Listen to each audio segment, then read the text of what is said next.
A gasp tore through the crowd. Her head snapped sideways. Her body stiffened. It was the slave boy who slapped Aino. Aino, daughter of a noble family, wrapped in sunshine yellow lace and adorned with jingling coral beads, riding gently on a white horse. Her smile was the quiet kind, calm, restrained, until the serenity of her descent was pierced by the sound of flesh meeting flesh, a dirty, resounding slap. Before she could recover, the boy yanked at her waist. "Give me the bead now." She stumbled backward, blinking in shock.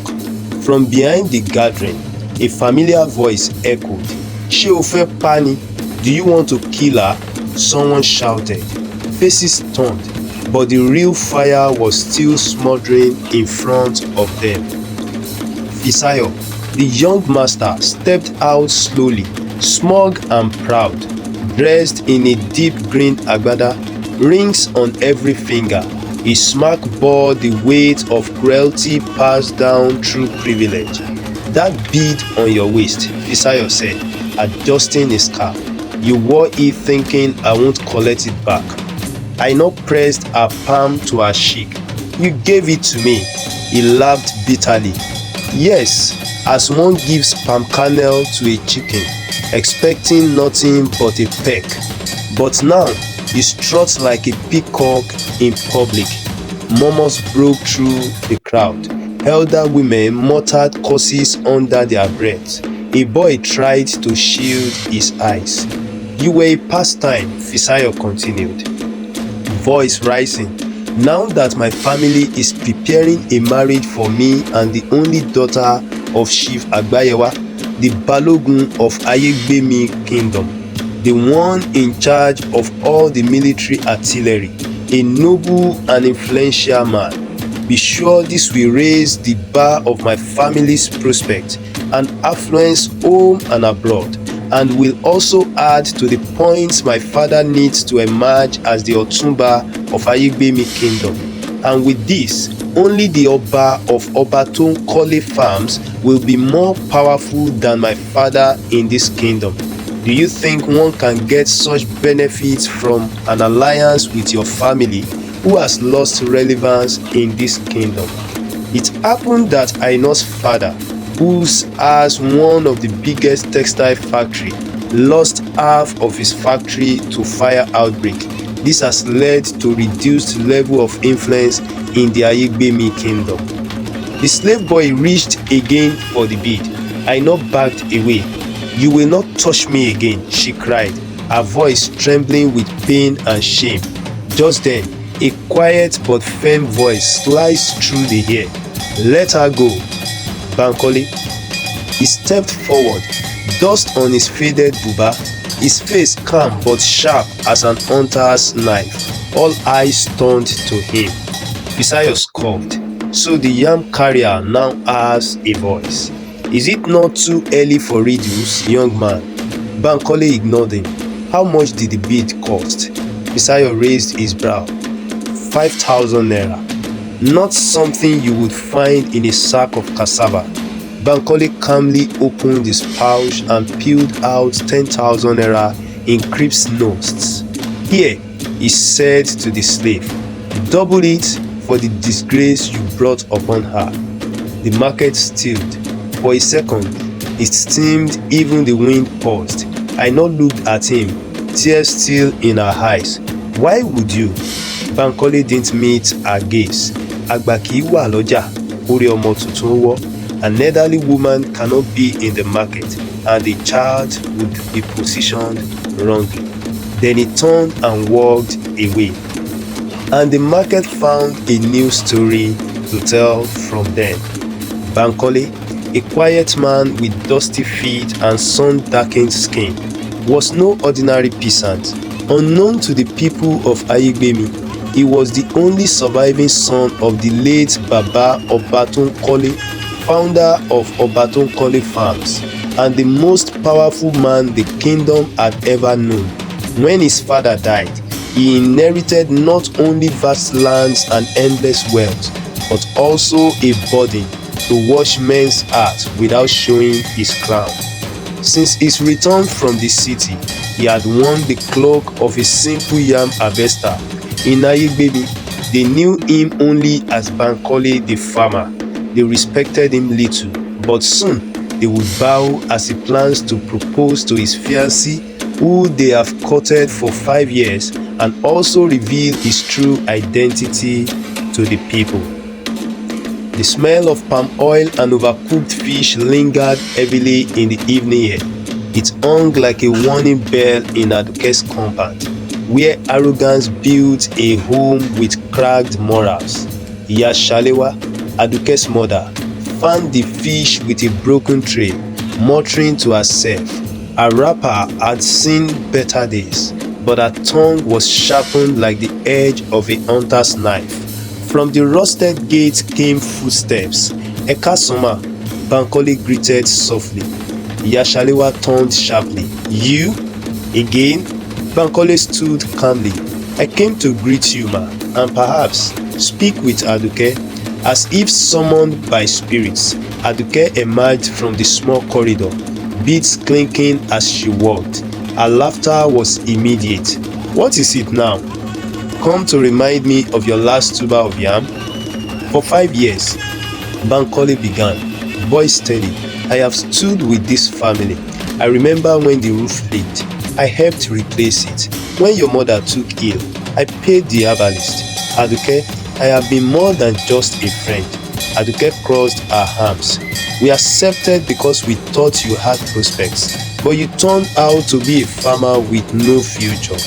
Her mother chimed in. And now, the Oba of Obantonkole farms wants to marry my daughter. And tonight, he will be proposing to her in a dinner he had organized to legalize the engagement. Imagine the honor. We are done entertaining visitors who cannot bless our name. Oba promised to send a special horse to come carry my daughter to the dinner. I want you to go now away from us, so you don't ruin the day for us. Bankole's eyes glinted.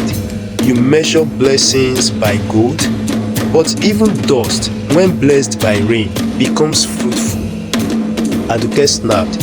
Speak in proverbs all you want. It won't change anything. You are no fit to carry my shoe, much less share my life. Bankole took a slow breath. You were not always like this.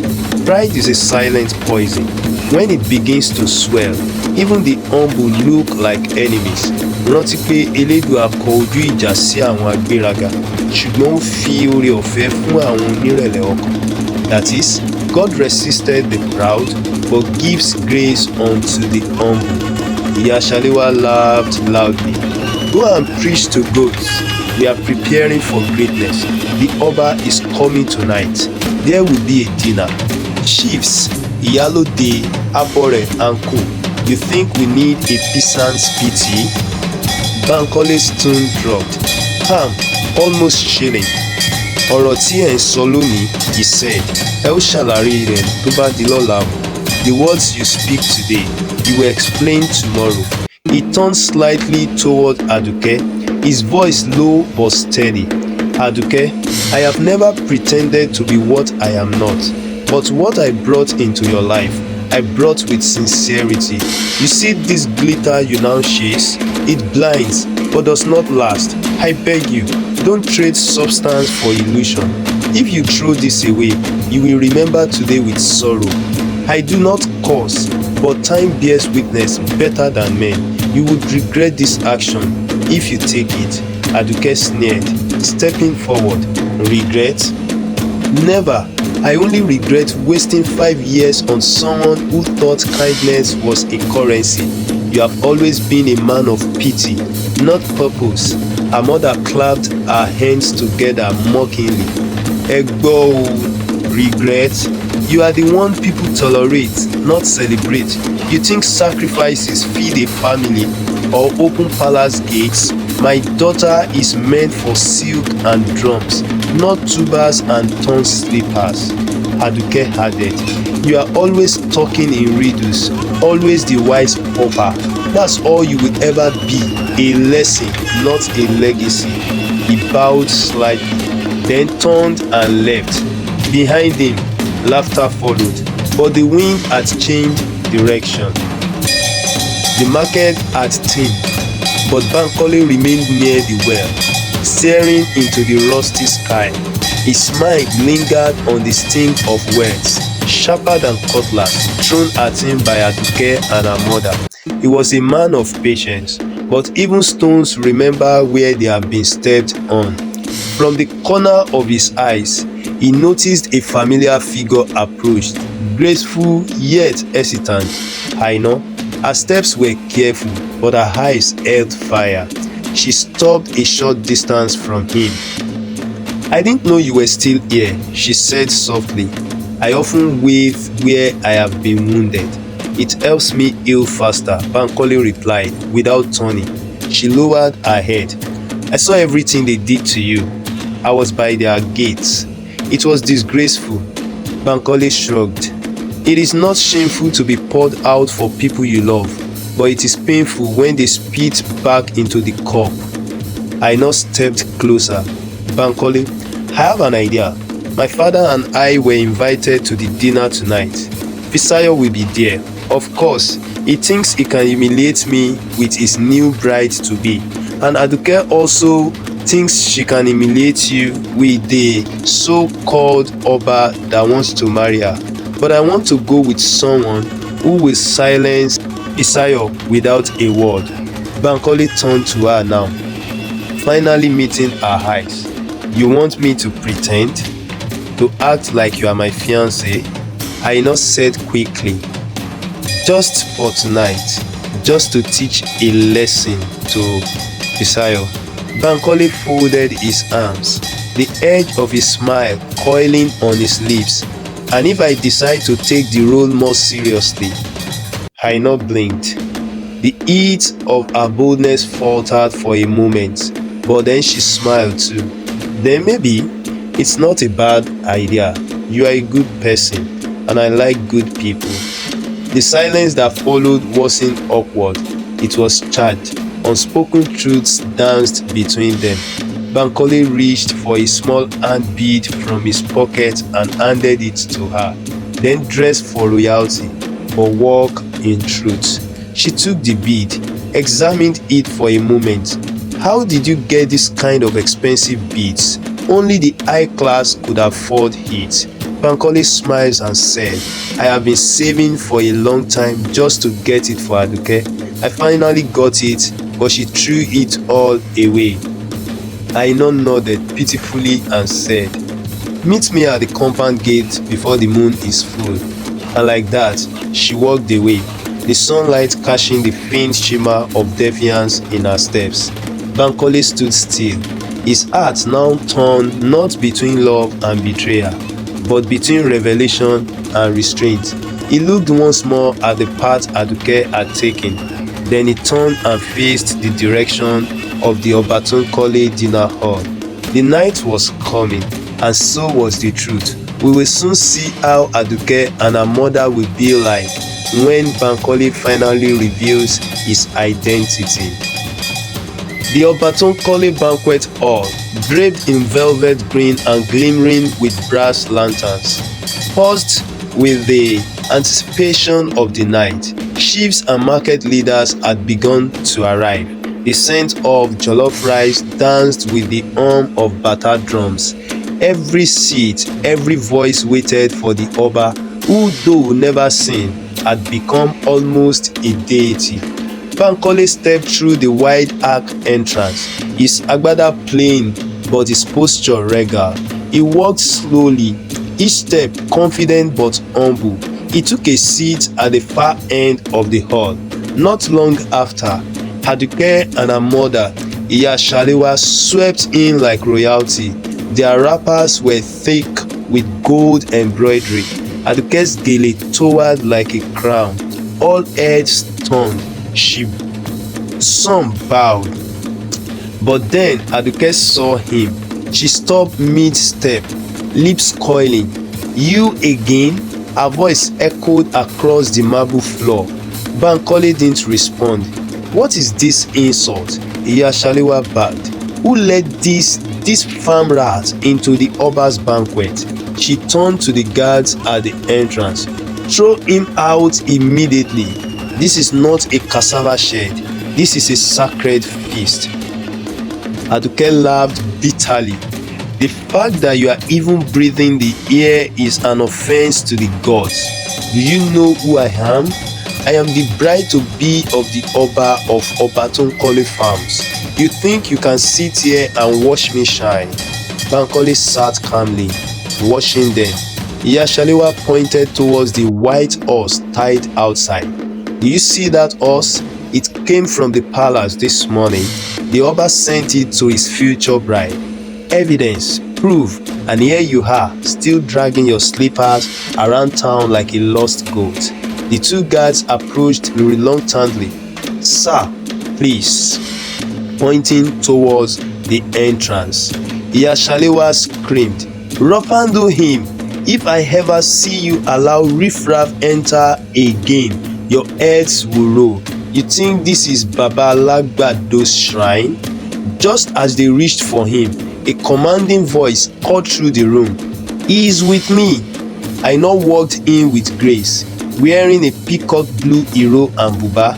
Her parent followed closely, Chief Salami, with his fierce eyes and quiet dignity, and Iyalode Busayo, whose silence was louder than most men's drum. Aina placed a hand on Bankole's shoulder. You will not touch him. They all fell into stunned silence. Iyashalewa's eyes bugged. Ah, Omo Salami, you now lie with pigs? This is disgraceful. Aduke laughed loudly. This is your man? This beggar? I know you are gone mad. We told you the Oba is proposing to me tonight. This entire dinner is for me. Why you will eat crumbs with your fiance. Aina stepped forward. You and your mother are hereby relieved of your duties at my father's textile depot. We don't employ snakes. Iyashalewa eased. Fire us when we are about to become in-laws to the Obantonkole. You think that means anything? Aduke twirled. Soon, the only title you will know is jealous ex-friend. Let's see who laughs last. Then came the grand entrance of Fisayo in an overflowing agbada of red and ivory. By his side stood a slim, fair-skinned girl in deep purple, the daughter of Chief Agbayewa. His eyes caught Aina and Bankole. He burst into laughter. Olorun, wonders will never end. Aina, you brought your farm boy to a banquet. What happened to your standard? He bowed sarcastically. Welcome to the table of the mighty, peasant prince. Chief Salami clenched his jaw. Fisayo turned to the crowd. Compare this with my bride, daughter of Chief Agbayewa. Her name opens door. Her face brings favor. Not like this faded Ankara you cling to. He turned to Aduke and her mother. My in-laws to be. Well done. When you finally marry into the Obantonkole farms family, only the Oba himself will be greater than us. They laughed. The mockery echoed through the walls. Bankole looked at Aina, then at the others. He smiled faintly. If we decorate a room with a leopard, the merciful won't sleep in it. He stood slowly. How shocked you all will be when the leopards roared. Just then, the doors burst open. Ishola, the feared senior staff of Obantonkole farms, entered, dressed in a regal dark blue agbada with lion embroidery. His mere presence sent whispers rolling across the hall. Men lowered their heads. Even the Balogun rose to greet him. He was known to speak with money, and his words became policies. He carried with him baskets covered in white clothes. Behind him, attendants held boxes wrapped in silk and kegs of imported wine. Adupe gasped. Ẹ wo ohun tí wọ́n fi ránṣẹ́ sí mi. She squealed. See what Oba has sent to me. I told you. Ishola walked straight to Aduke and Iyashalewa. These are the gifts from Oba himself. He sends them with his regards. He says, prepare yourself, he will soon be here. He turned to Bankole, saw him and chuckled. Who invited you here? Do you not know that this is a convocation of first-class citizens, an event where Oba of Obantonkole will propose to his wife to be? Even here, Bankole looked him in the eyes. Don't deliver those gifts. Ishola laughed. Did your senses finally get cooked under the sun? I said don't deliver them. They are no longer meant for her. The hall froze. Ishola's eyes narrowed. Who are you to dictate to me? Who dare do that in Ayegbemi? It looks like you want to rot in Tubu. Bankole took a slow step forward. I am the Oba. But only Aino heard the whisper. He had not spoken it out loud. Ishola smiled. You will know your place, peasant. Touch those gifts again and you will see how quickly dust becomes ash. Bankole didn't flinch.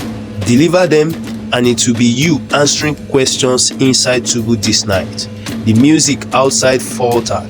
Something unseen had shifted. The gifts stood untouched.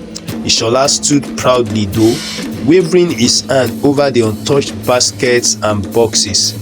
There are no ordinary gifts, he declared, facing Aduke and Iyashalewa. In this chest, beaded gold necklaces imported from Ethiopia. In that silk bundle, scented oils from Jerusalem. And here, 20 plots of land in Ikorodu, signed and sealed. Aduke and her mother gasped. Aye mi ti da, Iyashalewa cried. We have entered greatness. Ishola chuckled and turned to the crowd. This is the honor due a bride of the Oba of Obantonkole farms. He turned back to Aduke.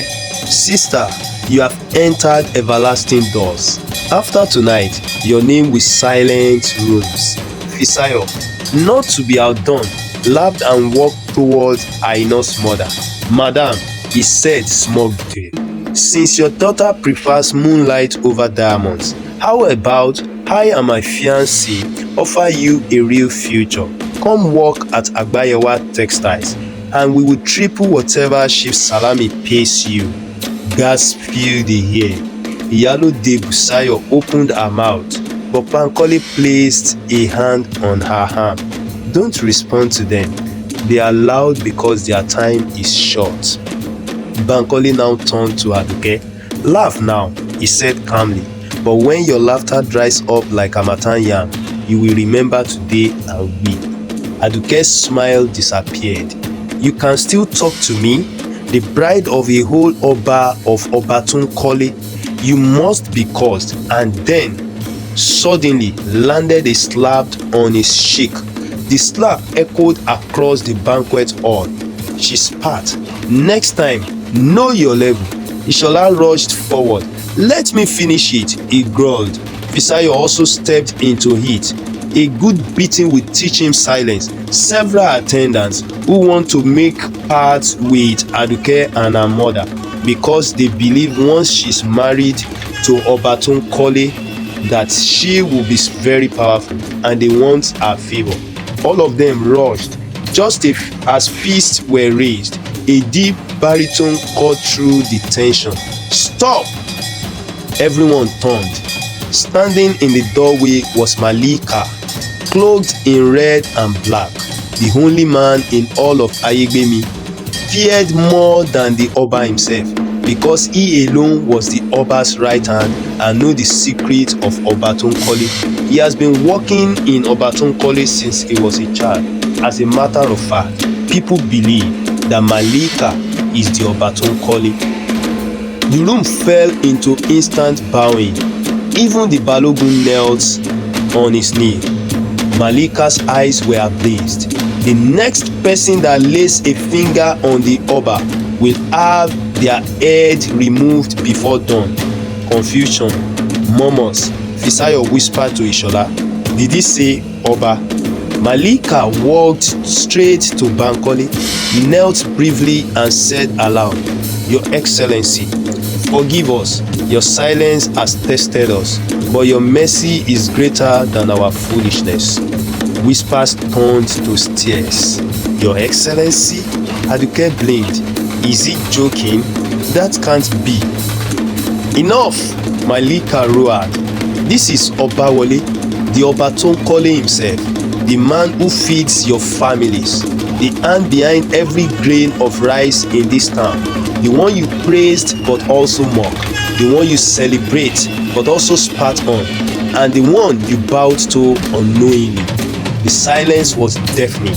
Obantonkole Obawole rose. He looked slowly at each face, from Ishola to Fisayo to Aduke and her mother, then to the entire attendance. Greatness does not shout, it washes, it waits. He turned to Ishola. "Redirect those gifts. They belong to Aino now." Gasped again. "I came as a man, not as a monarch. But since only wealth earns respect here, let me remind you all, respect is not a reward, it is a responsibility." He looked at Fisayo. "The contract your family have with Obantonkole farms is terminated now. Salami Textiles will now manage our supply chain across 5 regions." Chief Salami and his wife, Iyalode, they were very happy to hear that. Fisayo dropped to his knees. "Please, sir, forgive us." Aduke stammered. We didn't know. We didn't mean it." Iyashalewa clutched her chest. "Aduke, beg him, do something." Obantonkole raised a hand. "You didn't know because you chose not to see. You mocked a man because of his garments, not his heart." He turned to Aino, his voice softening. "Aino, you were nice to me even when I was a peasant farmer. You didn't care to associate with me in the public. You simply accepted me when others abandoned me. Everything that I have prepared for this ungrateful soul," pointing to Aduke and her mother, "is yours and your family's now. Aino, will you walk with me? Not behind me, not before me, but beside me as my equal, as my partner, as my wife." Aino's eyes welled with tears. So is Aduke's eyes, but one was for joy, while the other was in anguish. "Yes, I will," Aino replied. Obantonkole faced the crowd once more. "You judged by class, forgetting God can lift the lowly. You spit on what you believe you are bigger than. You bowed to the wealthy, but despised the humble, not knowing what God is planning underground. And tonight, the tables turned." He paused, then he said, "Don't judge a book by its cover. Respect people, whether rich or poor. You don't know who is who until God is done with them. For the Lord resists the proud, but he gives grace to the humble." With that, he took Aino's hand and stepped forward. The drummers, unsure at first, began to beat softly.